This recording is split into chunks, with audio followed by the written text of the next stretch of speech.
The Terror of Blue John Gap. The following narrative was found among the papers of Dr. James Hardcastle, who died of phthisis on February 4th, 1908, at 36, Upper Coventry Flats, South Kensington. Those who knew him best, while refusing to express an opinion about this particular statement, are unanimous in asserting that he was a man of a sober and scientific turn of mind, absolutely devoid of imagination, and most unlikely to invent any abnormal series of events. The paper was contained in an envelope which was docketed, "A short account of the circumstances which occurred near Miss Allerton's farm in northwest Derbyshire in the spring of last year."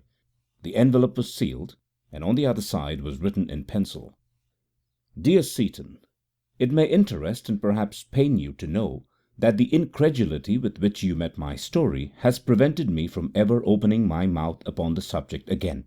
I leave this record after my death, and perhaps strangers may be found to have more confidence in me than my friend. Inquiry has failed to elicit who this Seaton may have been. I may add that the visit of the deceased to Allerton's farm, and the general nature of the alarm there, apart from his particular explanation, have been absolutely established. With this foreword I append his account exactly as he left it. It is in the form of a diary, some entries in which have been expanded, while a few have been erased. April 17th. Already I feel the benefit of this wonderful upland air. The farms of the Allertons lies 1420 feet above sea level, so it may well be a bracing climate. Beyond the usual morning cough I have very little discomfort, and, what with fresh milk and home-grown mutton, I have every chance of putting on weight. I think Saunderson will be pleased. The two Miss Allertons are charmingly quaint and kind, two dear little hard-working old maids, who are ready to lavish all the heart which might have gone out to husband and to children upon an invalid stranger.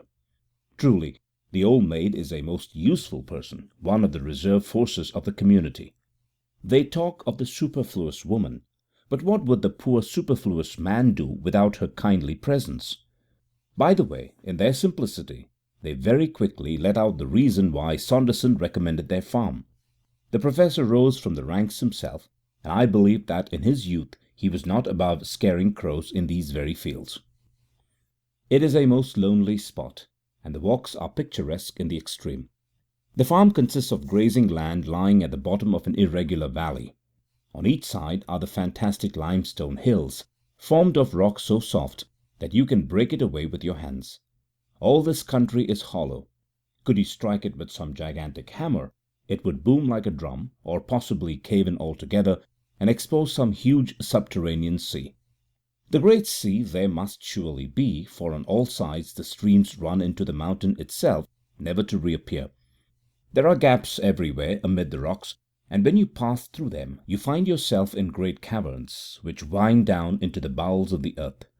I have a very small bicycle lamp, and it is a perpetual joy to me to carry it in these weird solitudes, and to see the wonderful silver and black effect when I throw its light upon the stalactites which drape the lofty roofs. Shut off the lamp, and you are in the blackest darkness. Turn it on, and it is a scene from the Arabian Nights. But there is one of these strange openings in the earth which has a special interest, for it is the handiwork not of nature but of man. I had never heard of Blue John when I came to these parts. It is the name given to a peculiar mineral of a beautiful purple shade, which is only found at one or two places in the world. It is so rare that an ordinary vase of Blue John would be valued at a great price. The Romans, with that extraordinary instinct of theirs, discovered that it was to be found in this valley, and sank a horizontal shaft deep into the mountain side. The opening of their mine has been called Blue John Gap, a clean-cut arch in the rock, the mouth all overgrown with bushes. It is a goodly passage which the Roman miners have cut, and it intersects some of the great water-worn caves, so that if you enter Blue John Gap you would do well to mark your steps and to have a good store of candles, or you may never make your way back to the daylight again.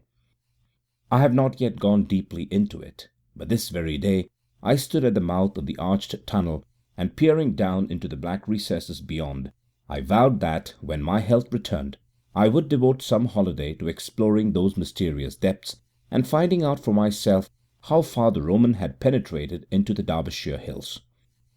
Strange how superstitious these countrymen are. I should have thought better of young Armitage, for he is a man of some education and character, and a very fine fellow for his station in life. I was standing at the Blue John Gap when he came across the field to me. "Well, doctor," said he, "you're not afraid anyhow." "Afraid?" I answered. "Afraid of what?" "Of it," he said, with a jerk of his thumb towards the black vault, "of the terror that lives in the Blue John cave." How absurdly easy it is for a legend to arise in a lonely countryside! I examined him as to the reasons for his weird belief. It seems that from time to time sheep have been missing from the fields, carried bodily away, according to Armitage. That they could have wandered away of their own accord and disappeared among the mountains was an explanation to which he would not listen. On one occasion a pool of blood had been found, and some tufts of wool. That also, I pointed out, could be explained in a perfectly natural way. Further, the nights upon which sheep disappeared were invariably very dark, cloudy nights with no moon. This I met with the obvious retort that those were the nights which a commonplace sheep-stealer would naturally choose for his work. On one occasion a gap had been made in a wall, and some of the stones scattered for a considerable distance.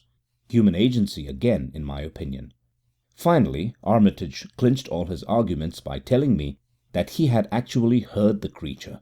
Indeed, that anyone could hear it who remained long enough at the gap. It was a distant roaring of an immense volume. I could not but smile at this, knowing as I do the strange reverberations which come out of an underground water system running amid the chasms of a limestone formation. My incredulity annoyed Armitage so that he turned and left me with some abruptness. And now comes the queer point about the whole business. I was still standing near the mouth of the cave, turning over in my mind the various statements of Armitage, and reflecting how readily they could be explained away, when suddenly, from the depth of the tunnel beside me, there issued a most extraordinary sound. How shall I describe it? First of all, it seemed to be a great distance away, far down in the bowels of the earth. Secondly, in spite of this suggestion of distance, it was very loud. Lastly, it was not a boom nor a crash, such as one would associate with falling water or tumbling rock, but it was a high whine, tremulous and vibrating, almost like the whinnying of a horse. It was certainly a most remarkable experience, and one which for a moment, I must admit, gave a new significance to Armitage's words. I waited by the Blue John Gap for half an hour or more, but there was no return of the sound, so at last I wandered back to the farmhouse, rather mystified by what had occurred. Decidedly, I shall explore the cavern when my strength is restored. Of course, Armitage's explanation is too absurd for discussion, and yet that sound was certainly very strange. It still rings in my ears as I write. April 20th. In the last 3 days I have made several expeditions to the Blue John Gap, and have even penetrated some short distance, but my bicycle lantern is so small and weak that I dare not trust myself very far. I shall do the thing more systematically. I have heard no sound at all, and could almost believe that I had been the victim of some hallucination suggested perhaps by Armitage's conversation. Of course, the whole idea is absurd, and yet I must confess that those bushes at the entrance of the cave do present an appearance as if some heavy creature had forced its way through them. I begin to be keenly interested. I have said nothing to the Miss Allertons, for they are quite superstitious enough already, but I have bought some candles and mean to investigate for myself. I observed this morning that among the numerous tufts of sheep's wool which lay among the bushes near the cavern there was one which was smeared with blood. Of course, my reason tells me that if sheep wander into such rocky places they are likely to injure themselves, and yet somehow that splash of crimson gave me a sudden shock, and for a moment I found myself shrinking back in horror from the old Roman arch. A fetid breath seemed to ooze from the black depths into which I peered. Could it indeed be possible that some nameless thing, some dreadful presence was lurking down yonder? I should have been incapable of such feelings in the days of my strength, but one grows more nervous and fanciful when one's health is shaken. For the moment I weakened in my resolution, and was ready to leave the secret of the old mine, if one exists, for ever unsolved. But tonight my interest has returned, and my nerves grown more steady. Tomorrow I trust that I shall have gone more deeply into this matter. April 22nd. Let me try and set down as accurately as I can my extraordinary experience of yesterday. I started in the afternoon and made my way to the Blue John Gap. I confess that my misgivings returned as I gazed into its depths, and I wished that I had brought a companion to share my exploration. Finally, with a return of resolution, I lit my candle, pushed my way through the briars, and descended into the rocky shaft. It went down at an acute angle for some 50 feet, the floor being covered with broken stone. Thence there extended a long, straight passage cut in the solid rock. I am no geologist, but the lining of this corridor was certainly of some harder material than limestone, for there were points where I could actually see the tool marks which the old miners had left in their excavation, as fresh as if they had been done yesterday. Down this strange, old-world corridor I stumbled, my feeble flame throwing a dim circle of light around me, which made the shadows beyond the more threatening and obscure. Finally I came to a spot where the Roman tunnel opened into a water-worn cavern, a huge hall hung with long white icicles of lime deposit. From this central chamber I could dimly perceive that a number of passages worn by the subterranean streams wound away into the depths of the earth. I was standing there wondering whether I had better return, or whether I dare venture farther into this dangerous labyrinth, when my eyes fell upon something at my feet which strongly arrested my attention. The greater part of the floor of the cavern was covered with boulders of rock, or with hard incrustations of lime, but at this particular point there had been a drip from the distant roof which had left a patch of soft mud. In the very centre of this there was a huge mark, an ill-defined blotch, deep, broad, and irregular, as if a great boulder had fallen upon it. No loose stone lay near, however, nor was there anything to account for the impression. It was far too large to be caused by any possible animal, and besides, there was only the one, and the patch of mud was of such a size that no reasonable stride could have covered it. As I rose from the examination of that singular mark, and then looked round into the black shadows which hemmed me in, I must confess that I felt for a moment a most unpleasant sinking of my heart, and that, do what I could, the candle trembled in my outstretched hand. I soon recovered my nerve, however, when I reflected how absurd it was to associate so huge and shapeless a mark with the track of any known animal. Even an elephant could not have produced it. I determined, therefore, that I would not be scared by vague and senseless fears from carrying out my exploration. Before proceeding, I took a good note of a curious rock formation in the wall by which I could recognize the entrance of the Roman tunnel. The precaution was necessary, for the great cave, so far as I could see it, was intersected by passages. Having made sure of my position, and reassured myself by examining my spare candles and my matches, I advanced slowly over the rocky and uneven surface of the cavern. And now I come to the point where I met with such sudden and desperate disaster. A stream, some 20 feet broad, ran across my path, and I walked for some little distance along the bank to find a spot where I could cross dry shod. Finally I came to a place where a single flat boulder lay near the centre, which I could reach in a stride. As it chanced, however, the rock had been cut away and made top-heavy by the rush of the stream, so that it tilted over as I landed on it and shot me into the ice-cold water. My candle went out, and I found myself floundering about in utter and absolute darkness. I staggered to my feet, more amused than alarmed by my adventure. The candle had fallen from my hand and was lost in the stream, but I had 2 others in my pocket, so that it was of no importance. I got one of them ready, and drew out my box of matches to light it. Only then did I realize my position. The box had been soaked in my fall into the water. It was impossible to strike the matches. A cold hand seemed to close round my heart as I realized my position. The darkness was opaque and horrible. It was so utter one put one's hand to one's face as if to press off something solid. I stood still, and by an effort I steadied myself. I tried to reconstruct in my mind a map of the floor of the cavern as I had last seen it. Alas, the bearings which had impressed themselves upon my mind were high on the wall and not to be found by touch. Still, I remembered in a general way how the sides were situated, and I hoped that by groping my way along them I should at last come to the opening of the Roman tunnel.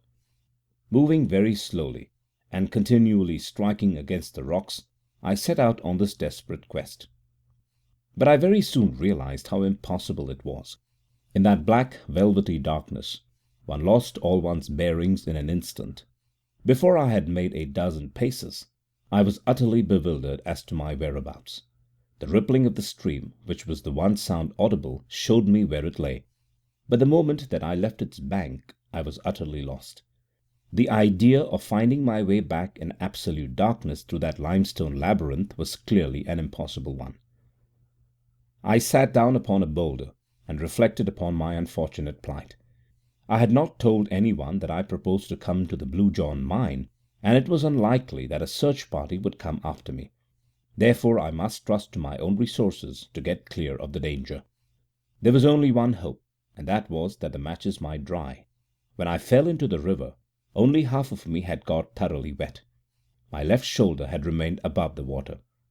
I took the box of matches, therefore, and put it into my left armpit. The moist air of the cavern might possibly be counteracted by the heat of my body, but even so, I knew that I could not hope to get a light for many hours. Meanwhile, there was nothing for it but to wait. By good luck, I had slipped several biscuits into my pocket before I left the farmhouse. These I now devoured, and washed them down with a draught from that wretched stream, which had been the cause of all my misfortunes. Then I felt about for a comfortable seat among the rocks, and having discovered a place where I could get a support for my back, I stretched out my legs and settled myself down to wait. I was wretchedly damp and cold, but I tried to cheer myself with the reflection that modern science prescribed open windows and walks in all weather for my disease. Gradually, lulled by the monotonous gurgle of the stream, and by the absolute darkness, I sank into an uneasy slumber. How long this lasted I cannot say.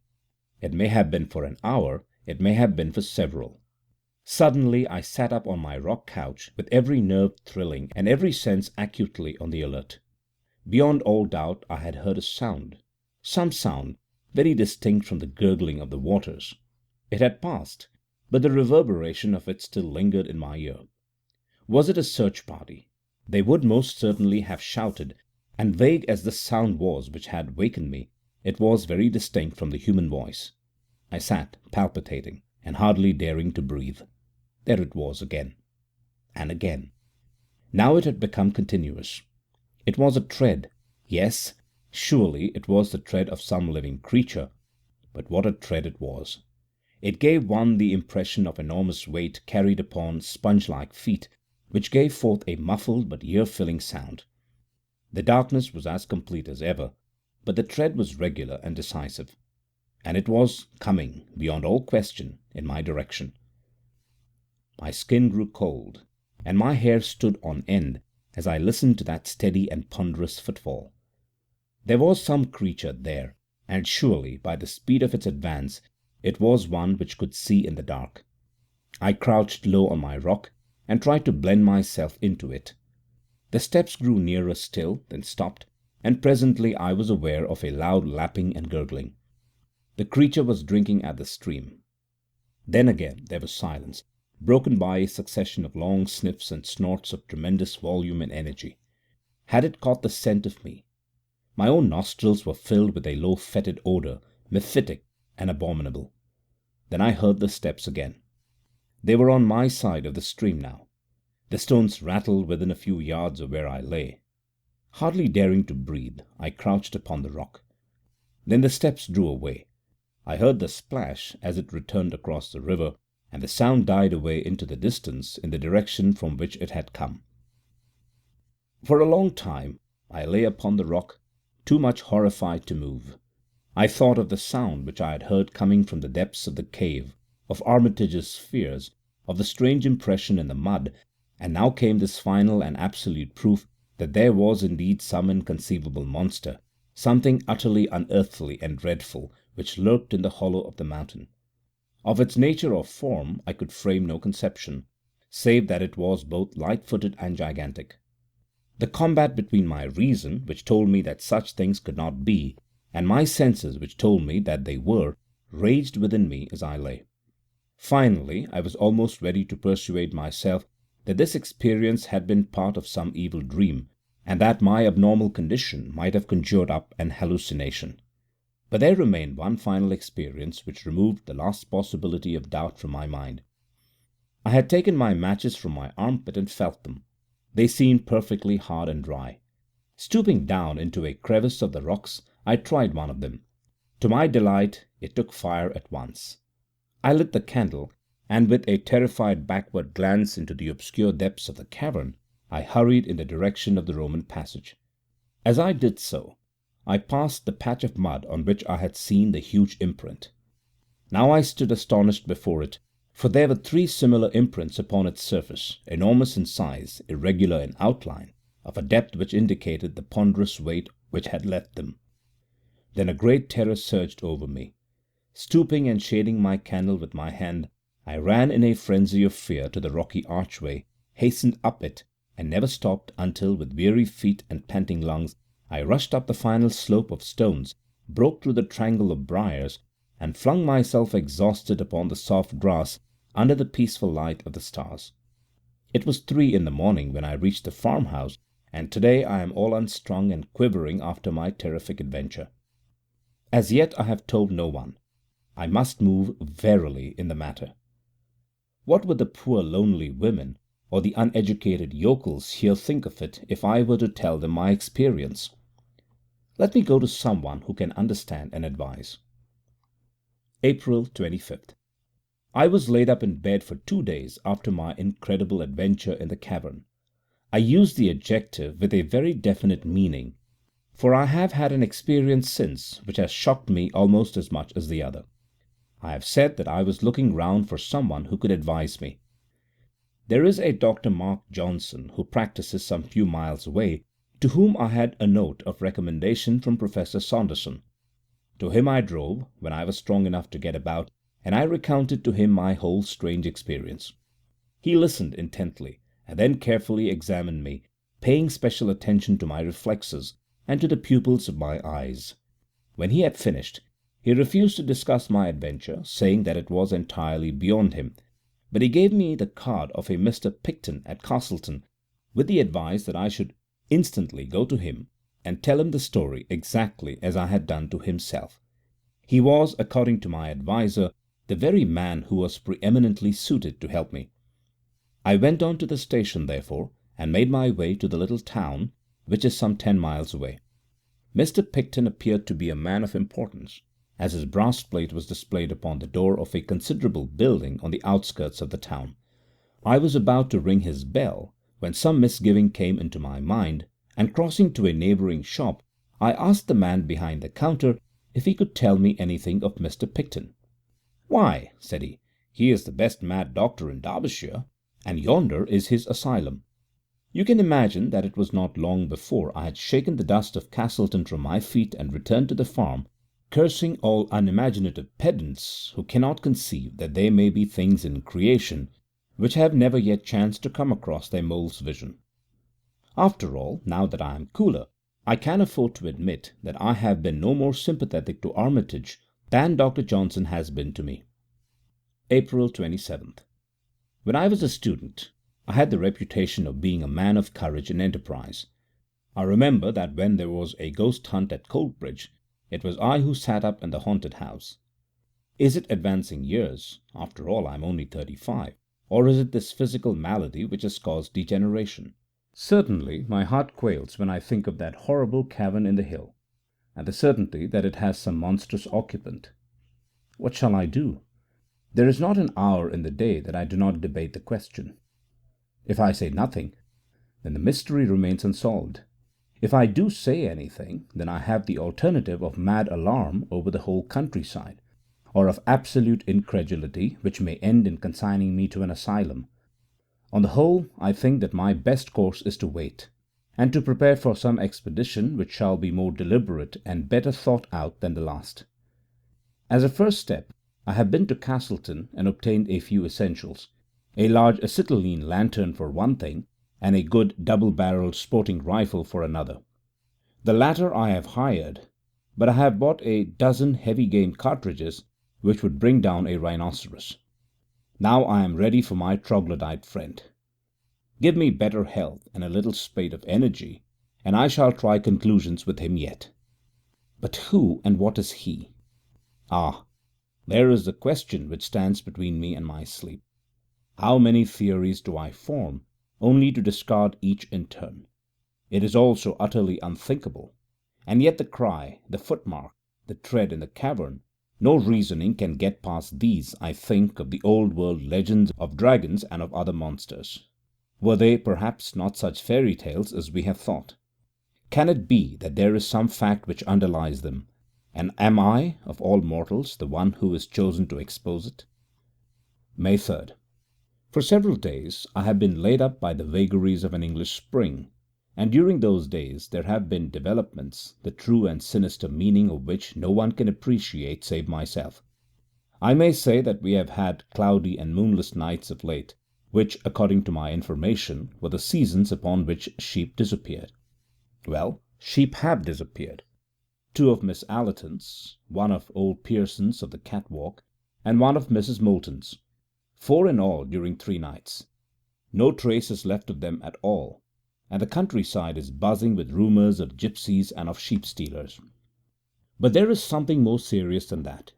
Young Armitage has disappeared also. He left his moorland cottage early on Wednesday night, and has never been heard of since. He was an unattached man, so there is less sensation than would otherwise be the case. The popular explanation is that he owes money, and has found a situation in some other part of the country, whence he will presently write for his belongings. But I have grave misgivings.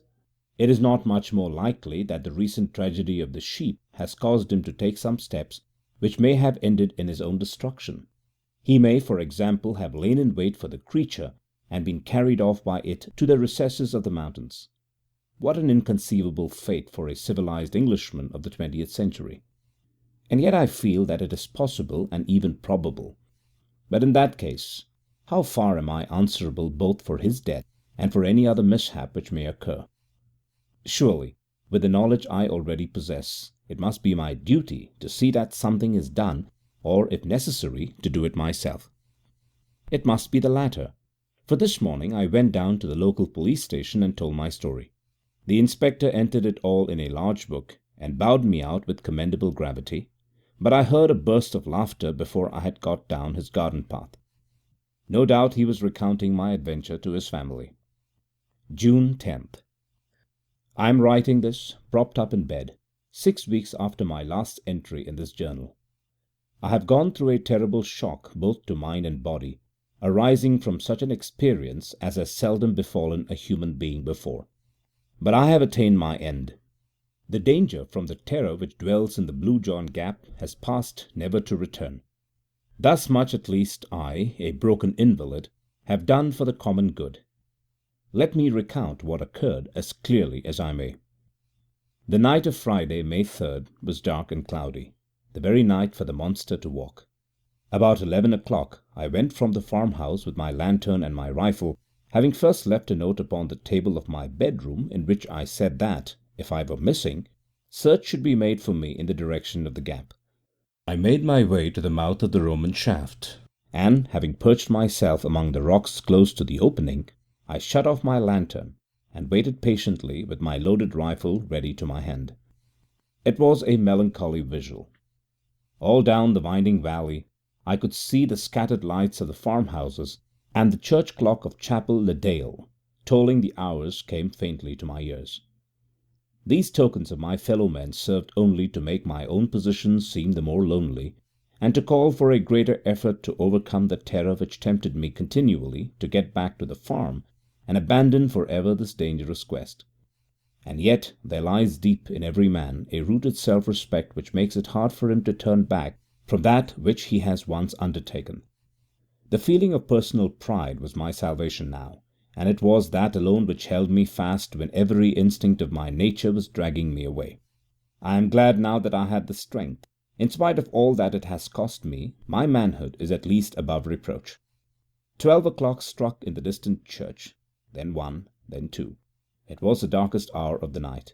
The clouds were drifting low, and there was not a star in the sky. An owl was hooting somewhere among the rocks, but no other sound, save the gentle sough of the wind, came to my ears. And then suddenly I heard it. From far away down the tunnel came those muffled steps, so soft and yet so ponderous. I heard also the rattle of stones as they gave way under the giant tread. They drew nearer. They were close upon me. I heard the crashing of the bushes round the entrance, and then dimly through the darkness I was conscious of the loom of some enormous shape, some monstrous inchoate creature passing swiftly and very silently out from the tunnel. I was paralyzed with fear and amazement.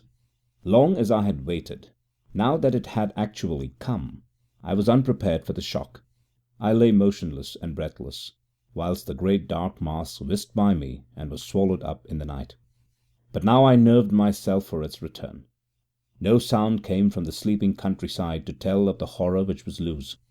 In no way could I judge how far off it was, what it was doing, or when it might be back. But not a second time would my nerve fail me, not a second time should it pass unchallenged. I swore it between my clenched teeth as I laid my cocked rifle across the rock. And yet it nearly happened. There was no warning of approach now as the creature passed over the grass. Suddenly, like a dark, drifting shadow, the huge bulk loomed up once more before me, making for the entrance of the cave. Again came the paralysis of volition which held my crooked finger impotent upon the trigger. But with a desperate effort I shook it off. Even as the brushwood rustled, and the monstrous beast blended with the shadow of the gap, I fired at the retreating form. In the blaze of the gun I caught a glimpse of a great shaggy mass, something with rough and bristling hair of a withered grey colour, fading away to white in its lower parts, the huge body supported upon short, thick, curving legs. I had just that glance, and then I heard the rattle of the stones as the creature tore down into its burrow. In an instant, with a triumphant revulsion of feeling, I had cast my fears to the wind, and uncovered my powerful lantern with my rifle in my hand. I sprang down from my rock and rushed after the monster down the old Roman shaft.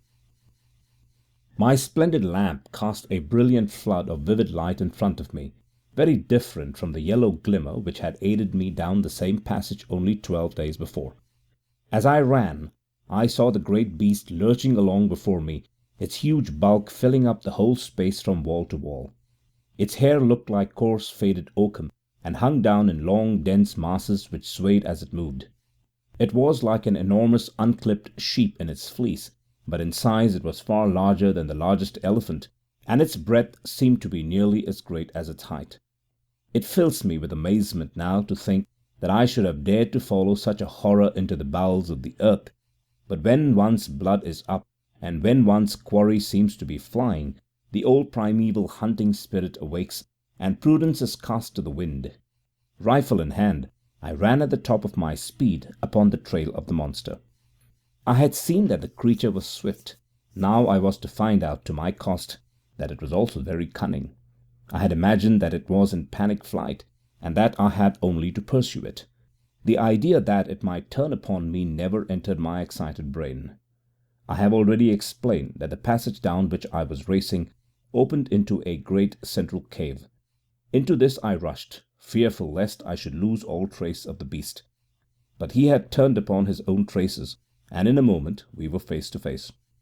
That picture, seen in the brilliant white light of the lantern, is etched for ever upon my brain. He had reared up on his hind legs as a bear would do, and stood above me, enormous, menacing, such a creature as no nightmare had ever brought to my imagination. I have said that he reared like a bear, and there was something bear-like, if one could conceive a bear which was tenfold the bulk of any bear seen upon earth, in his whole pose and attitude, in his great crooked forelegs with their ivory-white claws, in his rugged skin, and in his red gaping mouth fringed with monstrous fangs. Only in one point did he differ from the bear, or from any other creature which walks the earth, and even at that supreme moment a shudder of horror passed over me, as I observed that the eyes which glistened in the glow of my lantern were huge projecting bulbs, white and sightless. For a moment his great paws swung over my head. The next he fell forward upon me. I and my broken lantern crashed to the earth, and I remember no more. When I came to myself, I was back in the farmhouse of the Allertons. 2 days had passed since my terrible adventure in the Blue John Gap. It seems that I had lain all night in the cave, insensible from concussion of the brain, with my left arm and 2 ribs badly fractured. In the morning my note had been found, a search party of a dozen farmers assembled, and I had been tracked down and carried back to my bedroom, where I had lain in high delirium ever since. There was, it seems, no sign of the creature, and no bloodstain which would show that my bullet had found him as he passed. Save for my own plight and the marks upon the mud, there was nothing to prove that what I had said was true. 6 weeks have now elapsed, and I am able to sit out once more in the sunshine. Just opposite me is a steep hillside, grey with shaly rock, and yonder on its flank is the dark cleft which marks the opening of the Blue John Gap. But it is no longer a source of terror. Never again through that ill-omened tunnel shall any strange shape flit out into the world of men. The educated and the scientific, the Dr. Johnsons and the like, may smile at my narrative, but the poorer folk of the countryside had never a doubt as to its truth. On the day after my recovering consciousness, they assembled in their hundreds round the Blue John Gap. As the Castleton Courier said, it was useless for our correspondent, or for any of the adventurous gentlemen who had come from Matlock, Buxton, and other parts to offer to descend, to explore the cave to the end, and to finally test the extraordinary narrative of Dr. James Hardcastle. The country people had taken the matter into their own hands, and from an early hour of the morning they had worked hard in stopping up the entrance of the tunnel. There is a sharp slope where the shaft begins, and great boulders, rolled along by many willing hands, were thrust down it until the gap was absolutely sealed. So ends the episode which has caused such excitement throughout the country. Local opinion is fiercely divided upon the subject. On the one hand are those who point to Dr. Hardcastle's impaired health, and to the possibility of cerebral lesions of tubercular origin, giving rise to strange hallucinations. Some idée fixe, according to these gentlemen, caused the doctor to wander down the tunnel, and a fall among the rocks was sufficient to account for his injuries. On the other hand, a legend of a strange creature in the gap has existed for some months now, and the farmers look upon Dr. Hardcastle's narrative and his personal injuries as a final corroboration. So the matter stands, and so the matter will continue to stand, for no definite solution seems to us to be now possible. It transcends human wit to give any scientific explanation which could cover the alleged facts. Perhaps before the Courier published these words, they would have been wise to send their representative to me. I have thought the matter out, as no one else has occasion to do, and it is possible that I might have removed some of the more obvious difficulties of the narrative and brought it one degree near to scientific acceptance. Let me then write down the only explanation which seems to me to elucidate what I know to my cost to have been a series of facts. My theory may seem to be wildly improbable, but at least no one can venture to say that it is impossible. My view is, and it was formed, as is shown by my diary, before my personal adventure, that in this part of England there is a vast subterranean lake or sea, which is fed by the great number of streams which pass down through the limestone. Where there is a large collection of water, there must also be some evaporation, mists or rain, and a possibility of vegetation. This in turn suggests that there may be animal life, arising, as a vegetable life would also do, from those seeds and types which had been introduced at an early period of the world's history, when communication with the outer air was more easy. This place had then developed a fauna and flora of its own, including such monsters as the one which I have seen, which may well have been the old cave bear, enormously enlarged and modified by its new environment. For countless eons the internal and the external creation had kept apart, growing steadily away from each other. Then there had come some rift in the depths of the mountain, which had enabled one creature to wander up, and, by means of the Roman tunnel, to reach the open air. Like all subterranean life, it had lost the power of sight, but this had no doubt been compensated for by nature in other directions. Certainly it had some means of finding its way about, and of hunting down the sheep upon the hillside. As to its choice of dark nights, it is part of my theory that light was painful to those great white eyeballs, and that it was only a pitch-black world which it could tolerate. Perhaps, indeed, it was the glare of my lantern which saved my life at that awful moment when we were face to face. So I read the riddle. I leave these facts behind me, and if you can explain them, do so, or if you choose to doubt them, do so. Neither your belief nor your incredulity can alter them nor affect one whose task is nearly over. So ended the strange narrative of Dr. James Hardcastle. End of The Terror of Blue John Gap. Read for you by Chiquito, Crasto, Lubbock, Texas.